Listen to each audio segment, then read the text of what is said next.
മക്കളെ SCRT model question പേപ്പറിൽ set എയിലെ ക്വസ്റ്റ്യൻ നമ്പർ 10 ആണ്. കംപ്ലീറ്റ് ദ റിയാക്ഷൻ ആണ്. സിങ്ക് കാർബണേറ്റ്, മക്കൾ നോക്കിയേ, സിങ്ക് കാർബണേറ്റിനെ ഹീറ്റ് ചെയ്യാണ്. സിങ്ക് കാർബണേറ്റ് ചൂടാക്കിയാൽ എന്തൊക്കെ ഉണ്ടാവുക? ZnO പ്ലസ് CO2 ഉണ്ടായി, കാർബൺ ഡൈ ഓക്സൈഡ് ഉണ്ടായി അല്ലേ.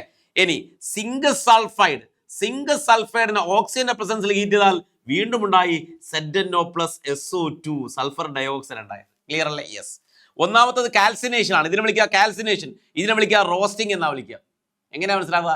ഇതിൽ ഓൾറെഡി ഓക്സിജൻ ഉണ്ടടാ, ഓക്സിജൻ ഉള്ളതിന് കാൽസിനേഷൻ. ഓക്സിജൻ ഉള്ളവർക്ക് ഇവിടെ ഓൾറെഡി ഓക്സിജൻ ഉണ്ട്, ഓക്സിജൻ ഉള്ളതിന് കാൽസിനേഷൻ, ഓക്സിജൻ ഇല്ലാത്തവര് റോസ്റ്റിംഗ് ആണ്.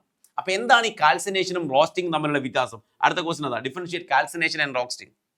കാൽസിനേഷൻ എന്ന് പറഞ്ഞാൽ ഓക്സിജന്റെ ആബ്സെൻസിൽ ഹീറ്റ് ചെയ്യാം, ഓക്സിജൻ കൊടുക്കാതെ ഹീറ്റ് ചെയ്യാം. ഇനി വേണമെങ്കിൽ കുറച്ച് ഓക്സിജൻ കൊടുക്കാം.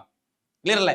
ലിമിറ്റഡ് സപ്ലൈ ഓഫ് ഓക്സിജൻ കൊടുത്ത് ഹീറ്റ് ചെയ്യാം. ഇതിനെ വിളിക്കുന്ന പേരാണ് കാൽസിനേഷൻ. ക്ലിയർ അല്ലേ? ആബ്സെൻസ് ഓഫ് എയർ അല്ലെങ്കിൽ ലിമിറ്റഡ് സപ്ലൈ ഓഫ് എയർ, എപ്പോഴും കാർബണേറ്റുകളോ ഓക്സൈഡുകളാക്കി മാറ്റാൻ കാൽസിനേഷൻ ഉപയോഗിക്കും. അതേസമയം എന്താ റോസ്റ്റിംഗ്? സൾഫൈഡുകൾ ഓക്സൈഡുകളാക്കി മാറ്റാൻ ഓക്സിജൻ കൊടുക്കണം. എക്സസ് സപ്ലൈ ഓഫ് എയർ കൊടുത്ത് ഹീറ്റ് ചെയ്യുക, എക്സസ് സപ്ലൈ എയർ എക്സസ് ആയിട്ട് കൊടുത്ത് ഹീറ്റ് ചെയ്താൽ അതിനെ വിളിക്കുന്ന പേരാണ് മുത്തേ റോസ്റ്റിംഗ്. ക്ലിയർ അല്ലേ? അപ്പൊ കാൽസിനേഷനും റോസ്റ്റിംഗ്, ഒന്ന് ആബ്സെൻസ് ഓഫ് എയർ ആണ്, മറ്റത് പ്രസൻസ് ഓഫ് എയർ ആണെന്ന് മനസ്സിലാക്കുക.